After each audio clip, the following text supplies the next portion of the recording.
Lack of money. It's humbling. Indignified. Yeah, it strips you of dignity. Yeah, lack. Yeah. Strips you of dignity. I can imagine. Yeah, yeah. Did you feel embarrassed? Like, who's going to see me? Or that campus mate who, you know, maybe I wouldn't want them to see me this. Sometimes you might be borrowing money and then somebody sees you at cafe and they're like, our money. These people here. This is a new meeting point for people all over the world to gather for healing and ultimate wellness through the solutions provided in our conversations. Welcome to Wellness with Lily.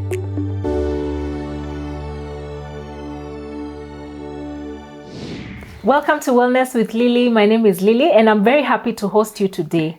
Imagine you're expecting twins and you and maybe your husband or your wife, depending on who you are, you go to hospital for a checkup. Everything has been okay.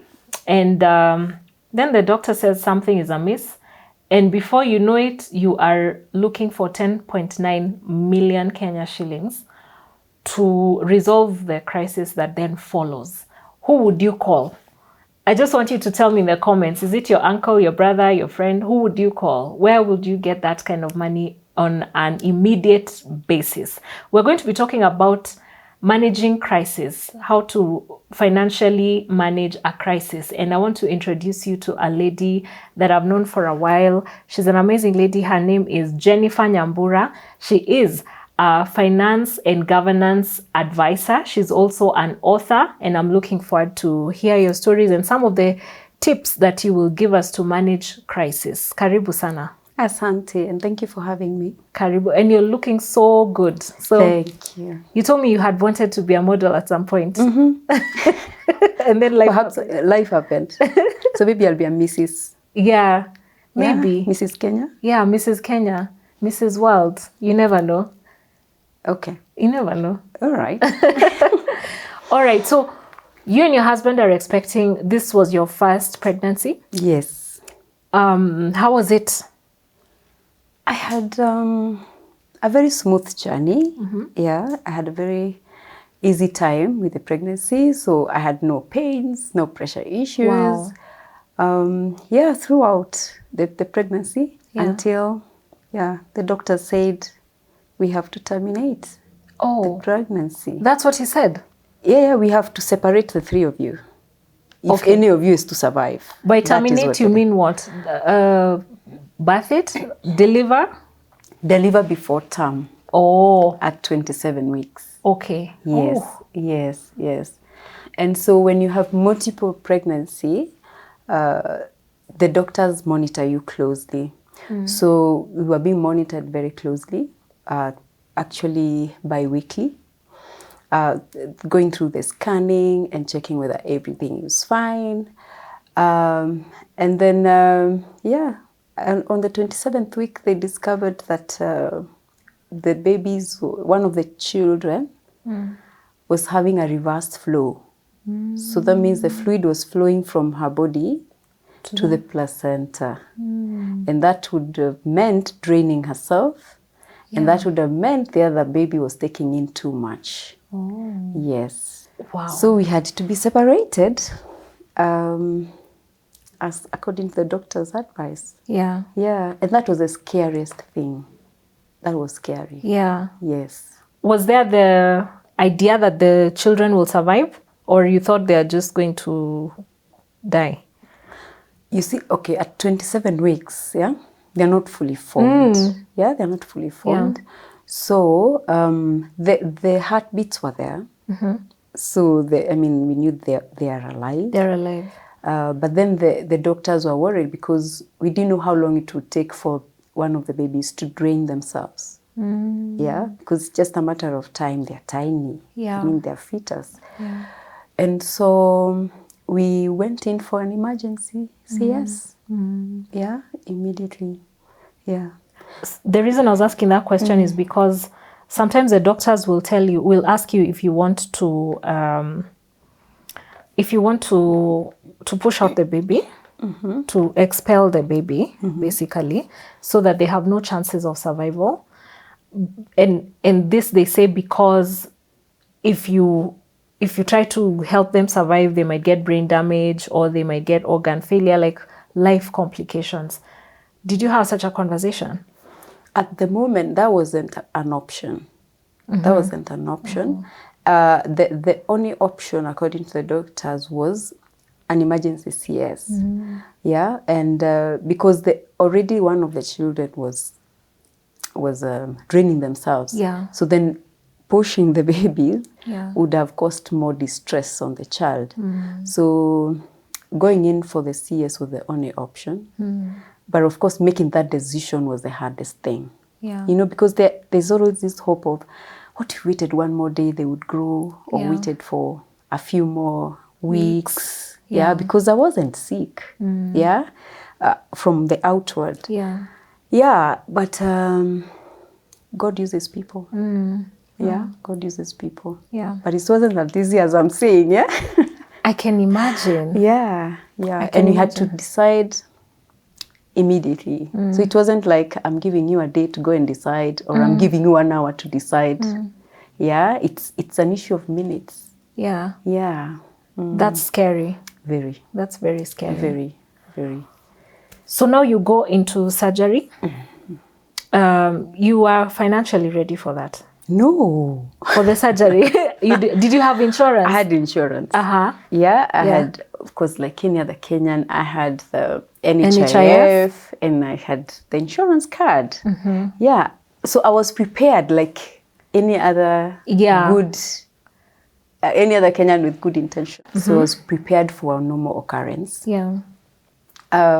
Yeah, going to theater and the babies actually cried. You know the first cry? Oh, wow. They did. They did. So young. 750 grams. Oh my goodness. And one was 1 kg. And they cried, both of them? Yeah, well, I had one. Okay. But the other one, I was told they cried. Okay. Yes. Wow. Yeah, Go and on. then, so that is extreme preterm. That's what the doctors say. And so they went into ICU. Yeah. Yeah, immediately. They were small. I saw the babies the following day. That's when I woke up, actually. Oh. The day after. How come? Remember, they're in ICU. They have to be prepared for emergency as well. They have to be put in the ventilators. No, how come you took so long to wake up? I took too long to see them because it was at night. I gave birth at about 11 p.m. Or then you slept? Then I just slept off. Oh, all right. Yes. So they were on ventilator for a long time. One was on ventilator for the first 3.5 months after birth. Yeah, on life-saving machine. Where? Yeah, so that is the bill every day. Yeah. But also even on her life, that was the greatest fight I think my children would have to have fought. Yes. Yeah, so that is why the bill was so high. Yeah, having 2 children in ICU on ventilator. One was on ventilator for 1 month and the other one for close to 4 months. Close to 4 months. Yes. Ooh. After birth. How did you cope with that? Adrenaline, I would say. God's grace. When I say I don't say God's grace, please know it says there. Okay. Adrenaline. And then you meet many other women who are going through the same. Yeah, many other women. And then, great support from home. Yeah. But it's every day looking at the child grow and the milestone, you know. Yeah. When you see them take 1 drop of milk and they process the milk. Yeah. It's still on ventilator. I mean, you get to celebrate every day. And also you get to cry every day because one day you go, you can't, there are things you can't do, you can't touch them because of immunity. But again, you get to see them get created as in just in front of your eyes. Yeah, real time. Oh, real time. Yeah. Yeah, real time. Financially, hey, I don't know where to start because Were you thinking about the finances, or that your husband handled that? I was sincerely not thinking about finances. All right. Because my husband was handling that. Yeah. I was thinking about the other issues, you know, because even with that, as a mother, you have to get the milk. You have to get the milk. Yes, you have to express the milk and, have the babies fed. Yeah. One twin, the doctor said twin one, the bigger one, Yeah. was out of ventilator after 1 month. So that meant I would have to kangaroo the baby. So there were many other things to worry about. Yeah. And luckily, Yeah. my husband, Took care of worried it. about the bill. Yeah. Yeah. And I feel like that's a good, because we're talking about dealing with financial crisis.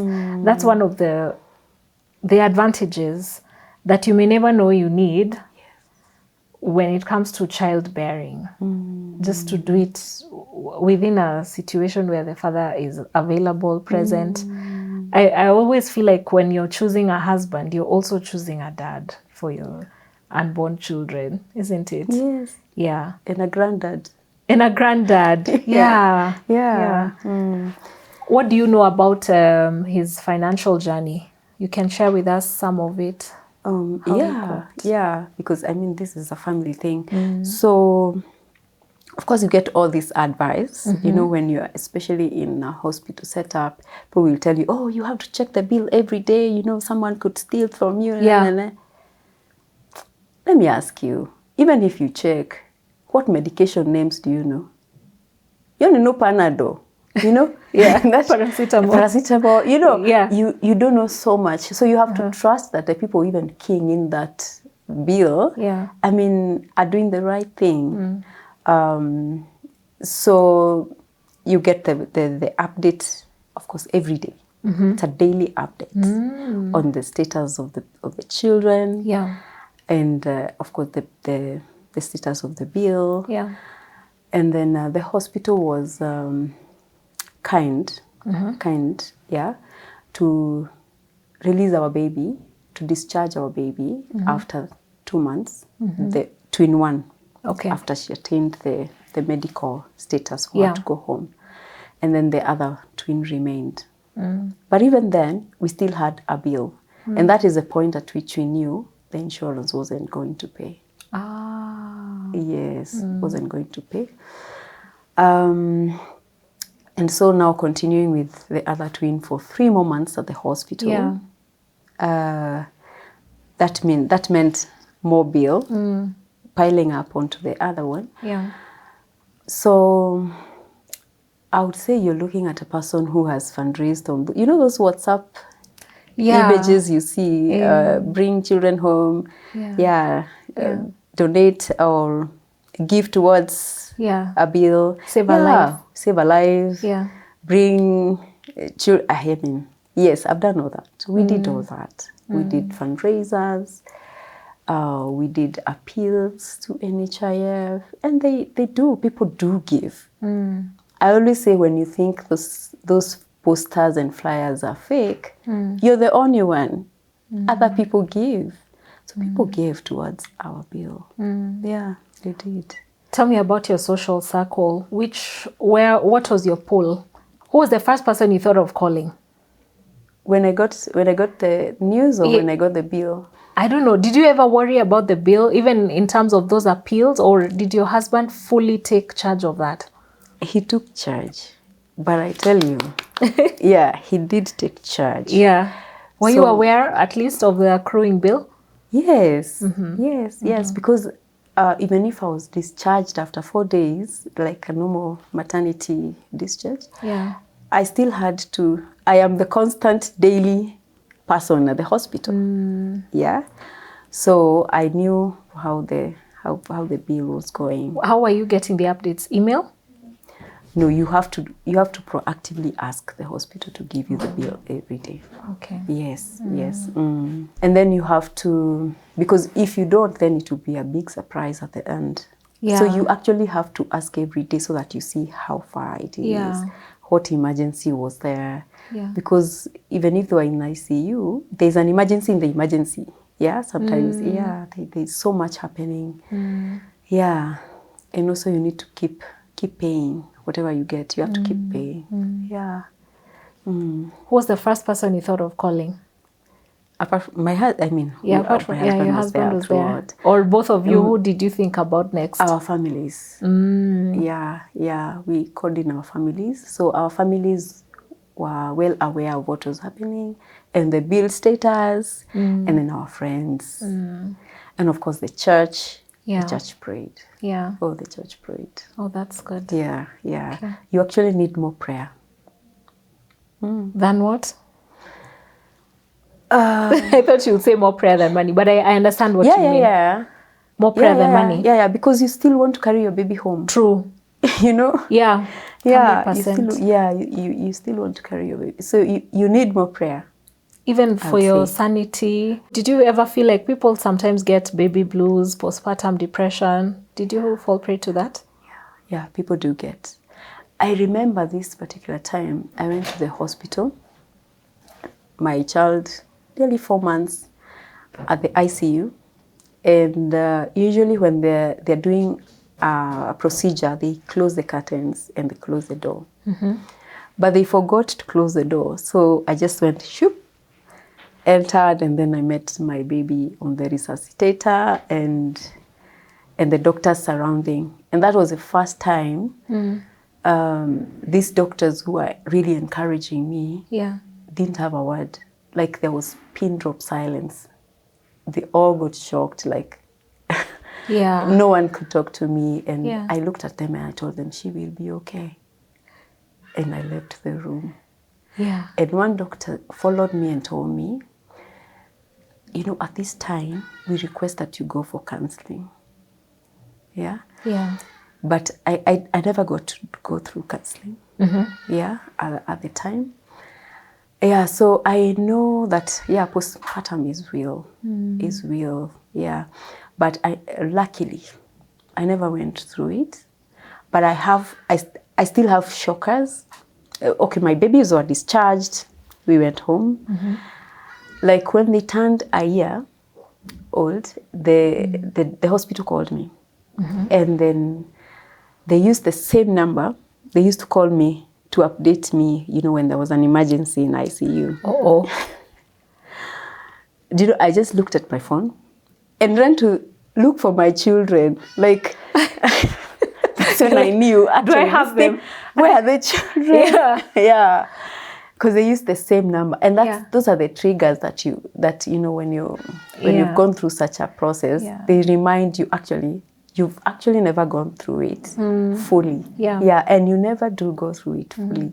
Yeah. So you never went for counseling at all? No, I didn't go for counseling at all. Yeah. But I had those such triggers that, you know, made me aware, like, oh my God, you know, I went running looking for my babies. And then I'm like, yeah, they're here. We are all at home. Why am I panicking? Yeah, just because of a phone call. But then I would say I was surrounded by very good people. Very good people. I don't think we are ever really ready for a crisis. But what are some of the things we can do? And at what point do we need to start doing them, you know? Is it when you're going to campus and you're in your 20s? Is it when you start working, you get your first job? Is it when you get married? Is it when you think about having children? At what point do we need to start thinking about something like an emergency fund, insurance, and things like that? You need to start as early as possible. Yeah, start as early as possible. Set aside money. Yeah, you may never get that emergency, but you'll always have a need to take care of on an emergency need. It doesn't have to be a hospital need, but it can be something else. So start as early as possible. Set aside, it doesn't have to be a lot of money. Set aside that 2,000, 1,000. Yeah. And then take a good cover. That's another safe thing that you can do as you go through life. Make sure you have a medical cover. Yeah. Do the research. There are so many companies, insurance companies in the market. Take a good cover. You're not sick today, but you're not sure about tomorrow. Yeah. It could be, you know, you could just wake up not feeling well. Yeah. Take care of yourself. so that you're able to make more money for yourself, because you can't make money if you're unwell. Yeah. And then the other thing that you should do is that make sure you are working on your relational wealth, as in have people with you. Yeah. Yeah, those are the people who will walk with you when Yeah. you're on emergencies. Yeah, just walk with people well. Yeah. And then fourth, pray. Pray. Yeah. I want to go right into relational wealth. That's something a lot of adults are struggling with. Just having friends and having genuine friends looks like it's such a puzzle when you're an adult. What 3 or 4 things can you share in your own life that you feel you've done and that has helped you build your relational wealth? Yeah. So when you have to intentionally be interested in people. Yeah, you must have genuine intention. Yeah, you must have genuine concern towards people, and you cannot fake. Trust you me, we will know. People know fake things. I think even people don't pay attention to you when you're faking. Exactly. Yeah. And then you can't fake for long. Yeah, you have to be genuinely interested in people, and then you have to build meaningful connections. Yeah. Like, we're not friends, just for what? To just pass time. Yeah. We are here for each other. So you build that. But it has to be you. Don't wait for people to call you. You have to call people. Yeah. There are people I have to call every week. And Like there who? are people you have to, in life you have Give me mentors. yours. I have mentors. Uh-huh. And I have people that I look up to. And I have categories. So there are people I call every week. As in, they're on my list. I've written down my list. Oh, you have written it down? Oh, yes. Okay. Oh, yes. I know I will call these people, 5 people every week. Who are those people? For example, your mom? My mom, I talk to her every day. Every day. Yeah. I mean, when I talk about the people I call every week, it's not my family, because I'm in touch with my family. Right. Yeah, so that one, I mean, that one is we a can't given. even talk about. It's given. You have Okay. to make it right with your family. Yeah. I talk to my mom every day. Yeah. Every day? Every single day. You grown woman. Since I came to this city, I talk to my mother Every day? Every day. At least once. Otherwise, it's twice. Are you neighbors? No. You call her? In the village, yeah. I call her every day. At least once. Otherwise, it's twice. Okay, but some days pass and you didn't call her? No. Even if I'm not in the country, I'll call my mother. Is your dad alive? No. Okay. Rested in 2017. Okay. Yeah. Yeah.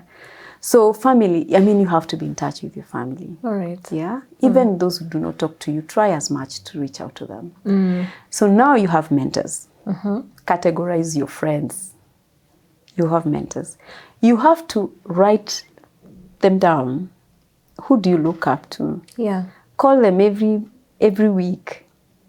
And then I have those that I call every 2 weeks and some a month. You know, the people you just don't want, you look up to them, but you just don't want to step on their, to be in their faces. In their face, yeah. Yes. Yeah. Because if you're not on their faces, you'll be forgotten. True. It doesn't matter who you know, it matters who knows you. True. Yeah. Yeah. Yeah. So you have to categorize. Who else is on that list? Mentor? And mentors are different categories. And then friends. Categories, tena? Yeah, mentors are in different categories. Yeah, there are those who mentor you spiritually. There are those who mentor you in your career. There are those financially. There are those who mentor you spiritually. There are those who mentor you. So it's different in your career. You have different sections. There are those who mentor me in finance. There are those who mentor me in governance, on how to sit in the boards. So they're in different categories. So you have to know when to call each one of those. Okay. Yes. And then you have friends. Yeah, your mentors do not necessarily have to be your friends. Oh. Yeah, because, I mean, they don't know when you bought your clothes, Yeah. Yeah, but they know your career journey. Yeah. Yeah, good if they're your friends, but they don't have to be on on your face every day. And then, yeah, your friends. So it's basically mentors and friends. Mentors. I have mentors and friends, and I have people who, you know, when you look back at your life, there are people who have helped you in every stage. Like there's this person who got you this job, there's this person who got you this deal, there's this person who helped you, you know, who like helped me write my book. I have to reach out to them. Yes, reach out to them every so often. You cannot wait for people to call you. No. It's you who is building your relational wealth. Me, I call the people I love, I call them when I miss them. If they don't call me first. Like whoever misses the other first. That's the criteria. No. What if you got busy and never missed them? Have a plan. Have a plan. A plan? Yes. You got to plan, because that's how a year goes and you're like, that's oh true. my God, you know, I've been calling you in my mind. And then, you can't keep calling people in your mind. Our time is limited. Yes. And having gone through that hospital crisis really taught me that we have limited time. We have limited time. So you have to be intentional. You have different categories, call them. Some of them will help you, some may never help you, some you will help. And then I have mentees, surely. How will I wait for a mentee to call me? Do you know how much guts you have to build for you to call your mentor? Some of your mentors. They should also have guts to call me. But then when you see something nice, you have to update them. True. You don't wait for the next meeting, which might not happen in 6 months, you know. Are there people that you expected to help you and they didn't help you? And how did you handle that disappointment? At that point, there are people, and there are different kinds of people. You know, that really taught me different things. I particularly remember this woman who would bring me food at the hospital every day for 2 months. Every day? Every day. Wow. She brought me food at the hospital. And it's not like she had a lot. Because on a day she missed, she sent somebody. She told me she didn't have fare. So she wasn't driving. Really? Yeah. She wasn't driving. But you'll always have this category of, mkopoa, I'm praying for you. You get? Yeah. But if I didn't go through the hospital crisis, I wouldn't know that just calling somebody is not enough.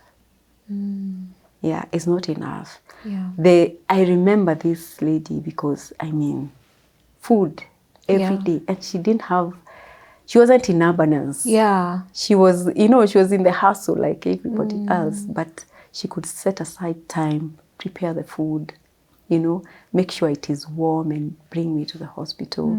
That was amazing. That's amazing. Yeah. So I remember that. And of course, there are people I'll never know who chipped in, and I will never know them. Yeah.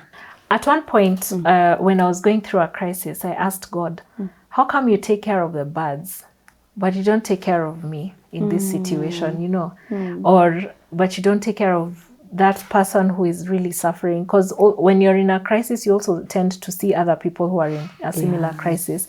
And you ask God questions. Like, you can change this in the snap of a finger. And what came to my mind was so profound, because I felt the Lord leading me to think about the economy of birds and the fact that birds don't actually have their own things, their own food. They don't sow, they don't reap, they don't build houses, they live in nests, so they can move very easily from place to place. And as you're talking about, did you call it, is it social capital? Relational wealth. Relational wealth. I'm thinking that's it. That's what the birds have, isn't it? They move together, they build nests, then they relate with human beings, they come and eat our rice, then they move to another place where there's food. And that then makes me think, how come we as human beings, we don't like to be helped? We don't like to be in that point where you are appealing for help. We like to be the ones helping, the ones on top. Did you ever deal with that struggle of just feeling like, I don't want to ask for help? Yeah, I did.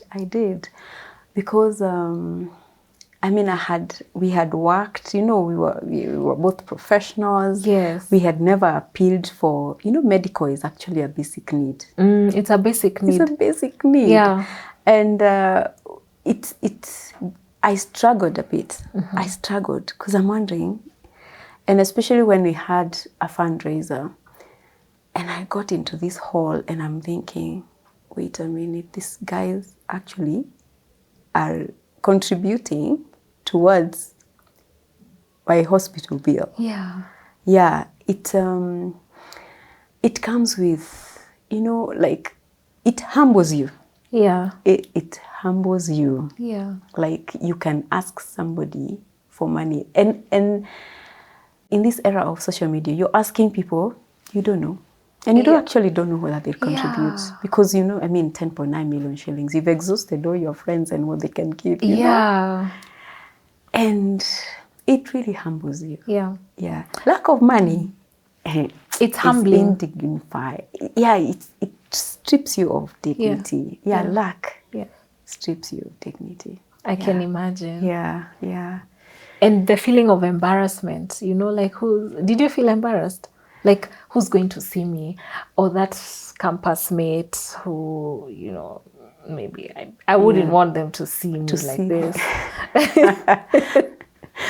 Or some guy who maybe used to like you back in the day and you refused. No, that one wouldn't make me feel anything. If he's not married, I'm like, I have twins. But anyway, no. Yeah. At some point, having gone, because even hospitalization beats you up. Like, you have a child, they're at the ICU, and there's nothing you can do for them. Yeah. There is absolutely nothing you can do for them. Yeah. You actually have no idea what they're going through. You don't know the jargon. That's helpless. Yeah. That is helpless. Yeah. So you were coming from a helpless situation. Yeah. So money was actually nothing. Oh. Yeah. Yeah. And asking for money. Yeah. Fine, you will feel, actually, these guys are contributing for us. But you are like in a helpless situation. Yeah. Yeah, there is nothing you can do. You just get doctors' reports every day. And sometimes, the doctors also are human beings. They'll tell you, they used to tell me, Jenifer, just pray. When you hear what God is telling you, you come and tell us now. Really? It reached that point, 4 months in the ventilator, that is a long time. Were things happening unexpectedly? Was it expected that she would come out earlier? Yes. What would happen so that she stayed longer? Infections. Oh. You're in the hospital. Yeah. So there is infection, there's, so for 4 months, then going beyond that would have meant dependency on the ventilator. So it reached a point where they said, you know what, we just have to remove. Yeah, we have to remove. Yeah. And I remember that day the doctor saying, Jenifer, look for a place, 4 months later, for a place in this hospital at exactly 12. Be kneeling, praying, like you've not prayed in a long time, because this ventilator we must remove. Wow. Yes. Yeah. And you've been praying for 4 months, yeah? Yeah. Yeah. So such situations that have helped, have left you like helpless. I mean, what can you do? There's nothing, yeah. Nothing. Mm. So made me think, even money. It's not all there is. It's not all there is. So what happened at 12? It's not. I looked for the space. I knelt down, actually. Yeah. You know the way you can't just, Christians have this thing of, you just can't kneel down anywhere, yeah? Mm-hmm. So I have knelt down just anywhere. I don't care what everybody else is thinking. Yeah. Yeah, I looked for that space. I knelt down and I prayed. What was your prayer like? Because at then that time you're wondering, okay, God, why are you not solving this problem? Why is it escalating? What was your prayer like? That you know what you're in that room. I remember praying that. You remember the prayer of the Shadrach, Meshach, and Abednego. What did they do? They were in the fire. They were in the fire. Yes, Yeah. and then they saw the fourth man. Yeah. I said, the fourth man is in that room, and I had so much peace, and they removed, and it worked. Oh. Yes, and she was put on the small nozzle prongs for oxygen, and it worked. Yeah. Yeah. So, and of course, the prayer was not longer than a minute because, 4 months into the ICU, we had prayed. Yeah. We had prayed. And when I say the church prayed, for sure people prayed. Yeah. Is it Foresight? Yes. It is Foresight. Okay. Yes. Foresight is a church I attended. It's called Foresight Chapel in Ruaka. So if you're in those areas, feel free to visit that church. When people are going through a crisis, they tend to lose their faith and lose hope. What keeps one grounded? What would you say about you that, because I don't see a place, you told me you didn't even get postpartum depression or baby blues. You seem to be just a very peaceful and calm person. Have you been through crisis before? Had you practiced somewhere? Where did you get that kind of, stability? In God. And now that is spiritual wealth that we have to keep building every day, and asking God to help us in the journey of life. Because, troubles will always be with us. Yeah. That's a guarantee. Yeah. And so I had crying moments throughout the crisis. Yeah. They're hard issues. They're hard reports. Yeah. So I had crying moments, and I had moments of surrender. And I remember this one time, remember one baby was at home after 2 months, and the other one at the hospital for 3 months. 3 months. So that meant we had a baby at home and a baby at the hospital. Yeah. So I was more tired because take care of the baby at home during the day. The dad would come from work, take care of her, and then I would go to the hospital, take care of the second baby. I was fatigued. Like 4 months, 2 months of doing that, home, hospital, I was so tired. Yeah. And I remember this day, I left the hospital at 3 a.m., went home. And then when I just got home, the doctors, I was called by the nurse, I told, the milk is finished. You have to come back and bring the milk. So I expressed the milk, and then I was going back to the hospital. Were you driving? Yes. So I drove back to the hospital. Do you know the way you get into a lift? I got into the lift, and I closed my eyes. I didn't want to see the lighting and the directions and the adverts, the things on the hospital lifts. Yeah. I didn't want to. I just closed my eyes and sat in the lift. And that's the point I told God, I prayed, God help me. I am tired. Yeah. I was so tired. Yeah. Yeah. After doing all those trips. Mind you cannot be helped because their immunity was low. So one of the prescriptions was no visitors, no. Yeah, you can't be helped much because, no one can, you're the only one who can express milk, the only one who can kangaroo them, the only one who can handle them because of their immunity. Yeah. So only my husband and I could take care of them. So that was a breaking point for me. Yeah. When I just sat in the lift. There was no one. Yeah. Luckily, I think they would have called the emergency buttons. Yeah, and I felt the help of God after that. And it is after that point then the doctors started telling us, no, we can prepare for discharge for the second twin. It was that point when, you know, I like started seeing the light. Because, you know, you're on adrenaline throughout. You're seeing other children who are more sick than yours. You're seeing other parents in other dire situations than yours. And so that adrenaline had kept us going for the longest. But that day was a breaking point for me. And it marked, and of course I went and took the milk. I had to sit again and feed the baby.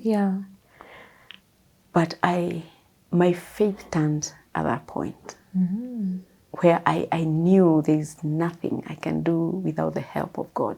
And for sure he did come through. A month after that, we were discharged.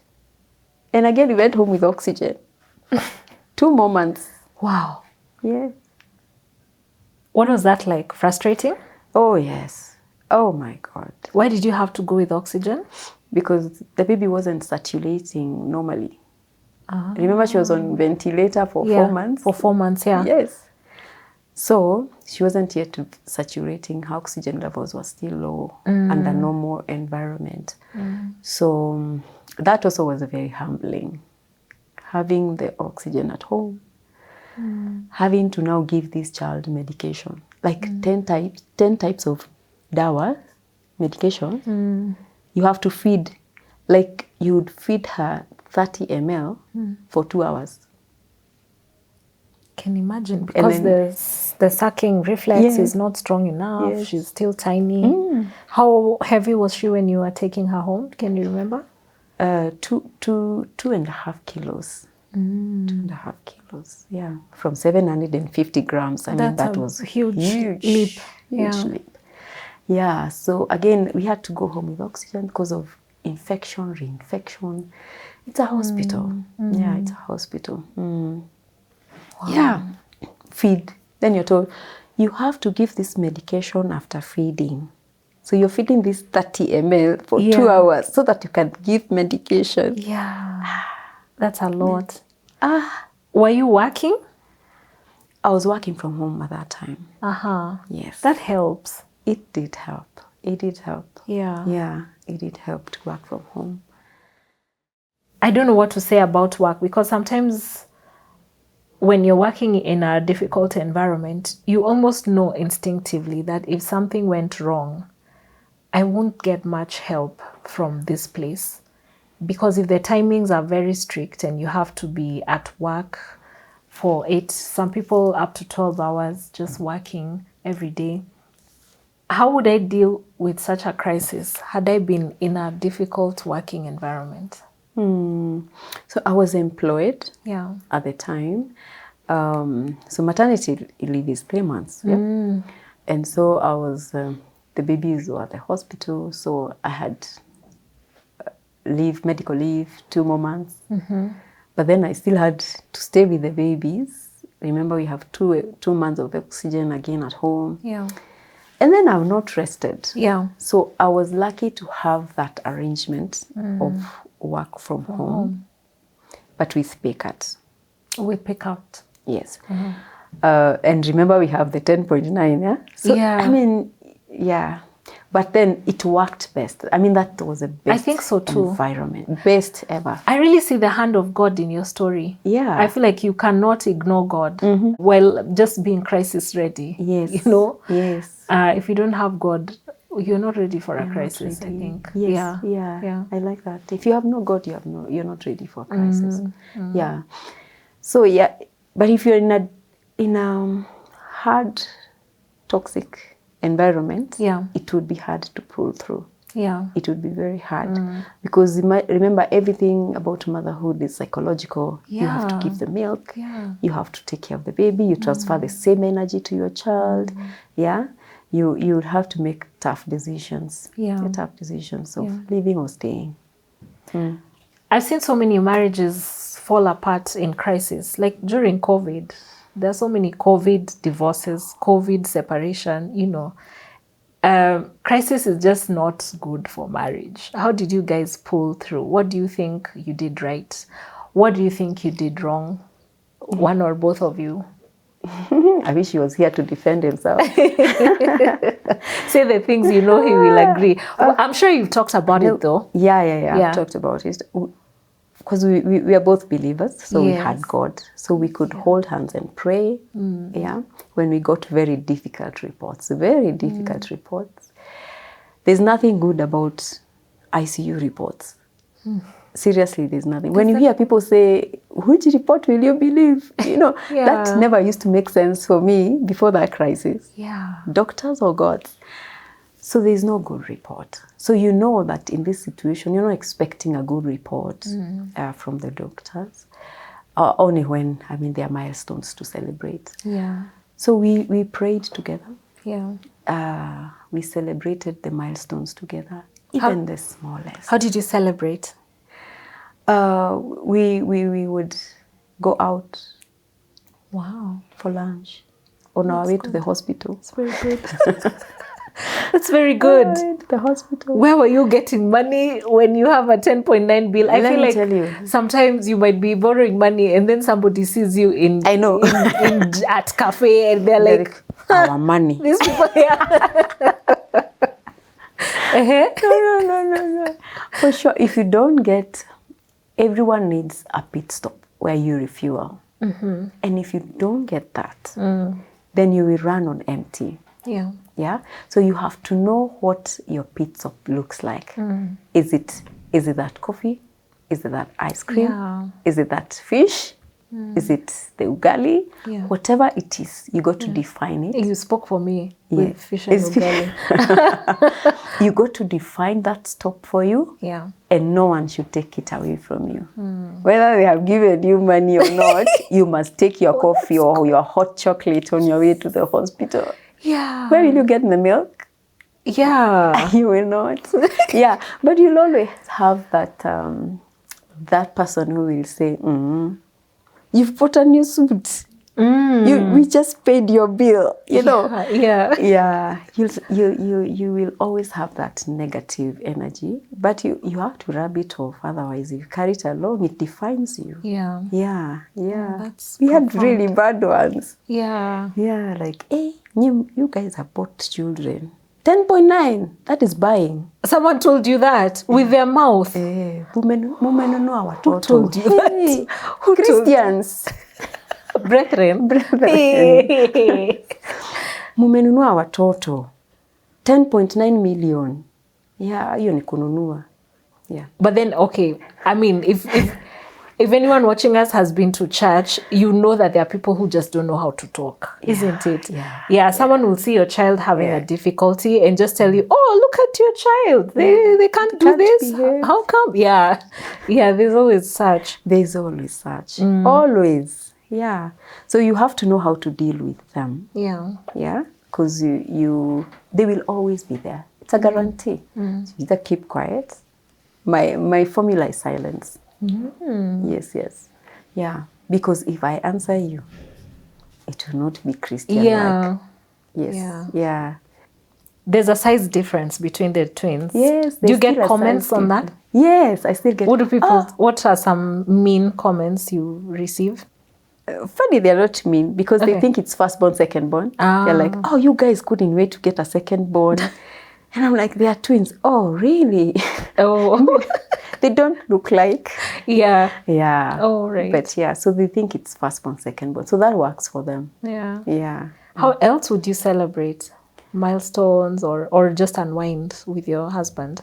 The praise, the praying together. Our pit stop. We know where we get the refueling and spending more time together. Yeah. Because remember, we didn't have so much help, especially with the children because of immunity.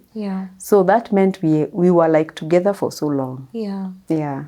I was talking to a certain gentleman on Father's Day and asked him how come men tend to detach from their wives and their children when they get children that have special needs or expensive medical care. And he said something interesting. He said that men tend to detach not because of the child or the money that's needed, but because the wife moves all her attention to the child. So I want to know now from you, did you have that challenge of feeling like you need to divide your energy between the twins and your husband? How did you balance that? You have a husband, you have twins, and this husband, as much as he's also your provider, I think he also like needs you in a way to provide something for him, some companionship or some attention. How did you balance that? We were together for so long. Yeah, as in he would turn. I'm the only one person he's seeing in the house or at the hospital, and then he would take care. I would say he knew how to take care of a child very early, because remember the crisis. One child at home 2 months after giving birth, and then 3 months the other one at the hospital. So he would take care of the one at home by himself as they went to the hospital to take care of the other one. So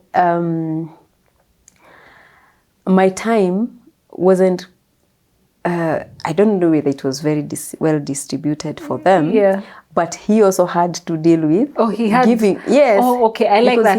The fact that he was present doesn't leave him out feeling ignored. Yes, exactly. Because he's the one who was taking care of the child through the night when I was at the hospital. For 3 months actually. But he must be a very good caregiver, because I think one problem that couples have is the mother tends to feel like the dad is not doing it well, so let me just do it. Or you didn't have that luxury? I don't have. We didn't have that. Yeah, we didn't have that. Because, I mean, there is no way I was going to be there everywhere. I mean, everywhere at the hospital. He had to take care of our daughter for 3 months alone at night, throughout, every day.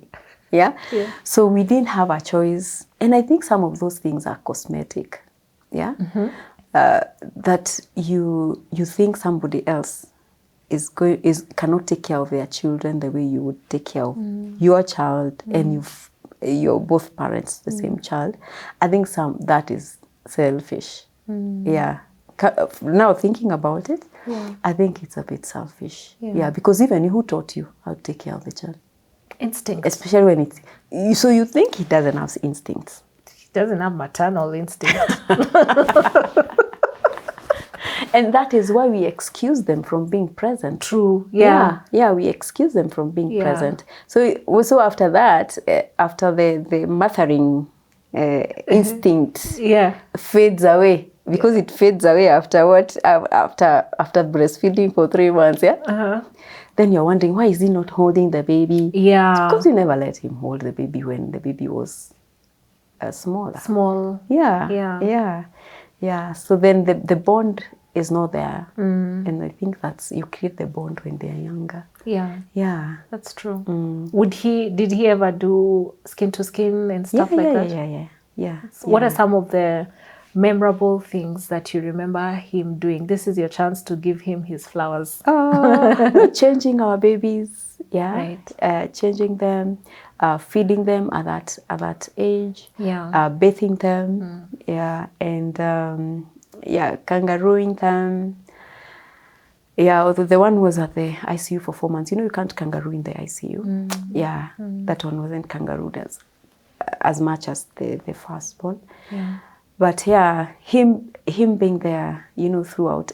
Do you know, my husband would give better detail about that hospitalization than I would. I can imagine. I think men tend to be very good with information, processing and narrating information. But why would you say so? Do you think he was like really present? I've heard him give the story. I'm thinking, okay, he knew the details so much that when he was giving the story to other people, I mean, I'm not as detailed. You're also listening. I'm listening.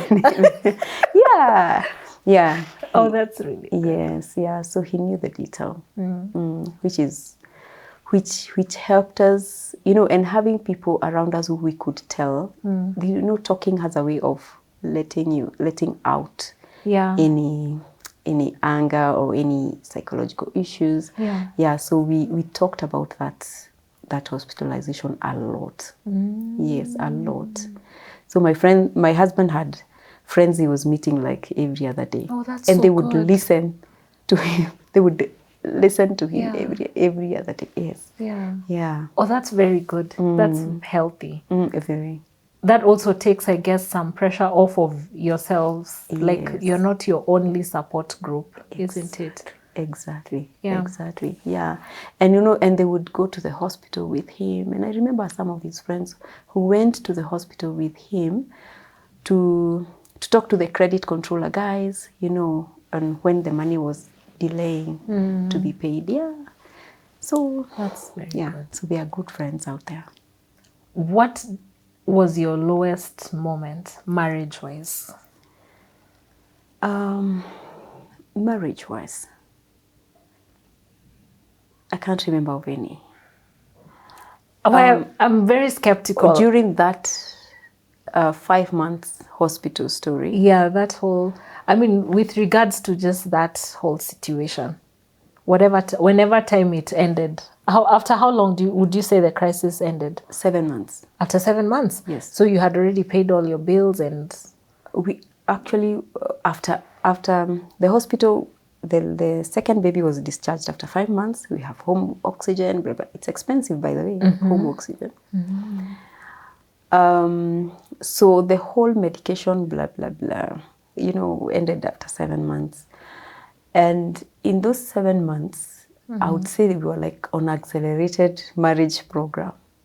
Like, I had to know where he is because we have oxygen at home. Yeah.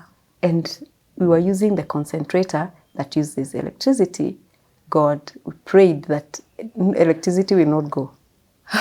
Yeah, yes. That's the only one we could afford. Yeah. Yeah, never went for even a single day. Yeah. That is God. That is God. That is not within your control. No. Yeah. And then the fact that this situation forced us to update each other like every minute. Yeah. Yeah. Like if he's the one who was going to the hospital, he has to call me or text me, tell me, I'm at the hospital, the doctors are saying, no. Yeah. So we talked more than I think we'll ever talk. Do you feel like your marriage was stronger during the crisis? Yes. Okay. Yes. Just now, I'm just scouting for it. I'm looking for it. At what point has your marriage hit a low? It's not a low, but there's this time during my pregnancy. I like to give this story. During my pregnancy, I was okay. I craved hot chapatis, so I would make chapatis almost every day. Yeah. And I would make myself. Yeah. No one else would make my chapatis. Oh, okay. So after now, we've gone emergency, we've given birth. My husband starts saying, hey, I've missed chapatis. And me, I'm thinking, who is making them? Remember, for those months, I'm the one who's been making. Yeah. Who's making these chapatis? So on our way from the hospital one day, it was about 10 p.m. Our friends called us, and they asked him, where are you? They said, we're on our way home.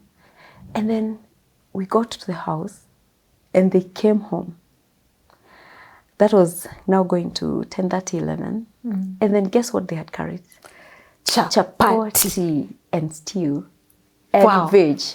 That they had visitors during the day who didn't turn up. And they said, and we are the only ones they could think about at that time. It is 11 p.m. and we got the chapatis.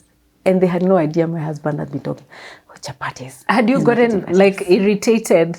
Yeah, you're thinking, I'm just keeping quiet. Remember my formula. My formula is silence. Silence.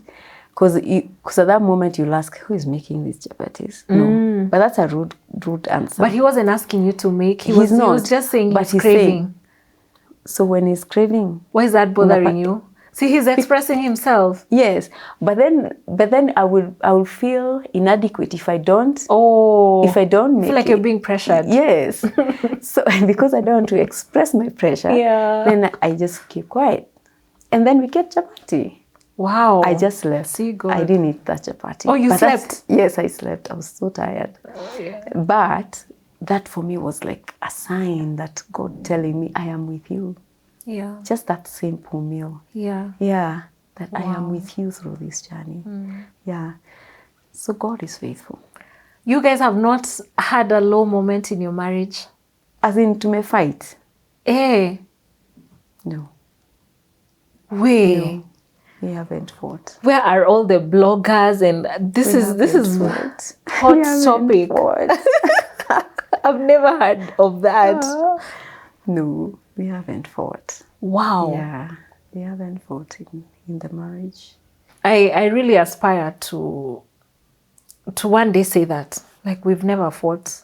And I know you've been through multiple difficulties, not just the one that you're sharing. Yeah. So wow, that's a big one. Please write about it someday. Not fighting. Yeah. Yeah. No fight marriage. No fight, yeah. No. Ish, I like that. No okay. Fight. As we wind up, tell us about money. Just give us your thoughts on money and how to manage your money during a crisis. Okay. So having gone through all that, I strongly feel that, if I'm not going through it again, but if someone was to, to think about it, is that the reason we do not plan better is because we don't have the money goals. Why do we need money? We have to ask ourselves why we need money. And then we have to ask ourselves, so how much do we need? How will you know when you have had enough? Yeah, you have to define that. So that then even as you set money aside for the crisis, you will know when you have had enough. Because if you do not know, then any money is good for you. And what's wrong with that? Because when you will not be able to execute why God created you. If any money is enough, is 10 bob enough? No, I mean, 1,000. So where my mind went is excess, like infinite amounts of money is good for you. No, that's where my mind went. It's not good for you. Everything has limits. Okay, what's wrong with infinite amounts of money?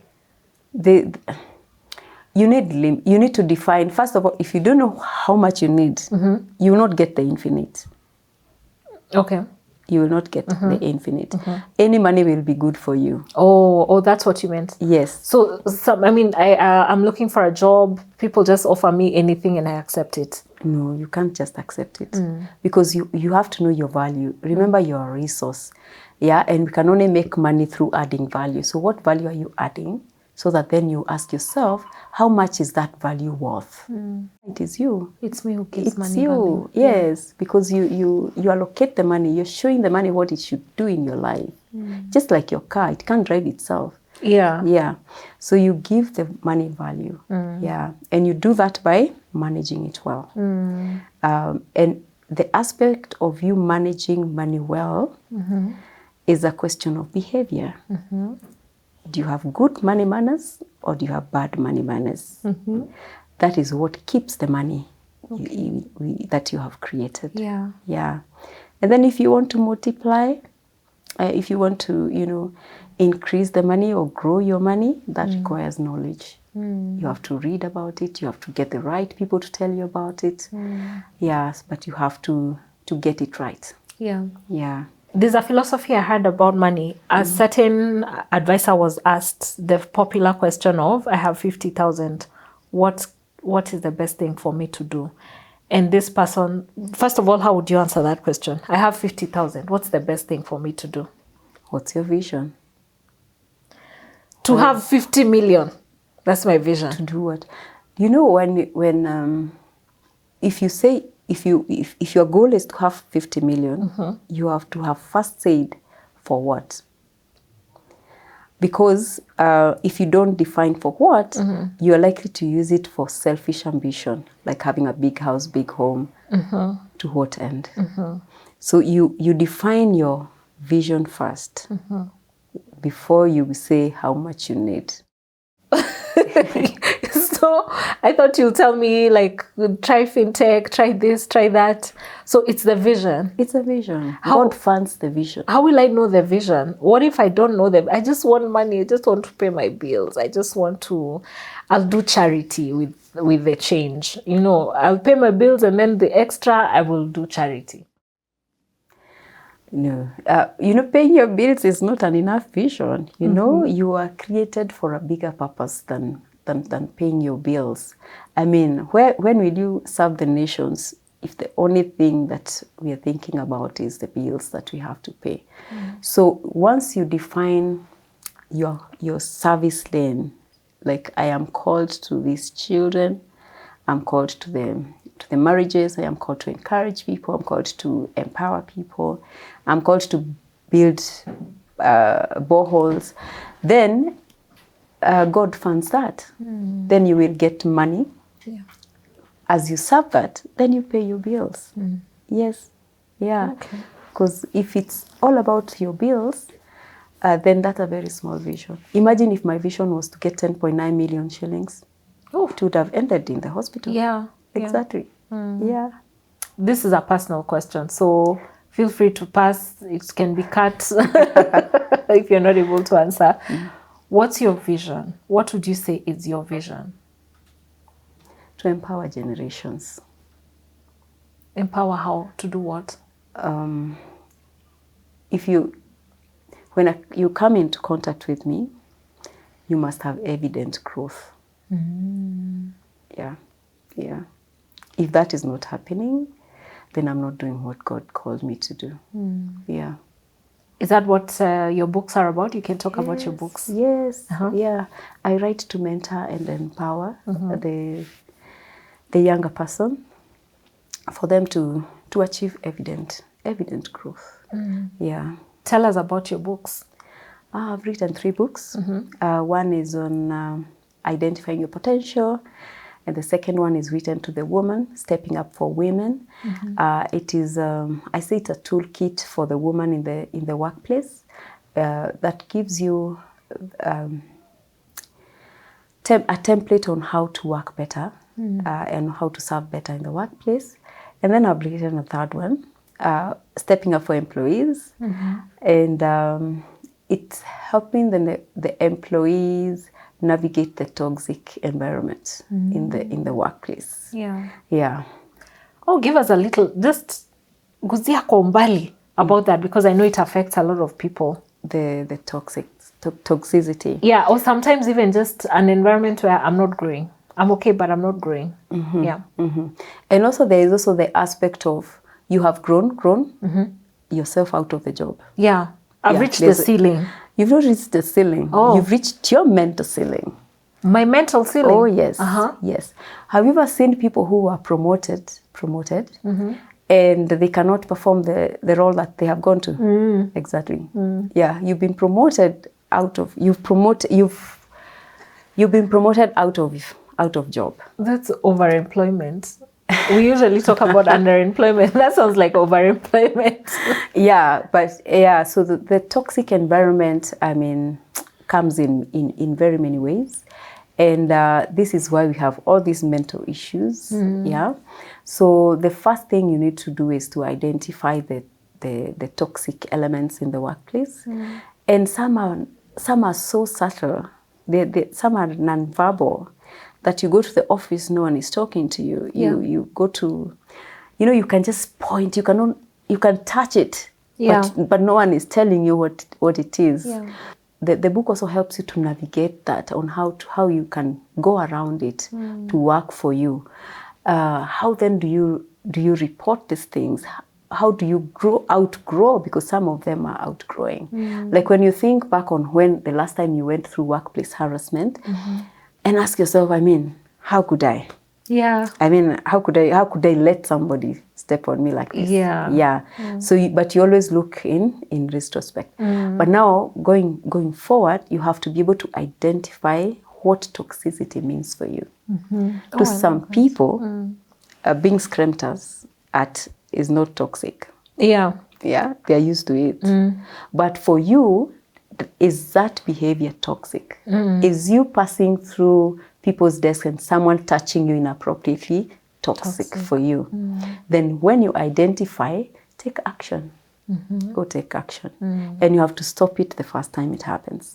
Because if you don't stop it, it will continue. Yeah. So the book helps you identify,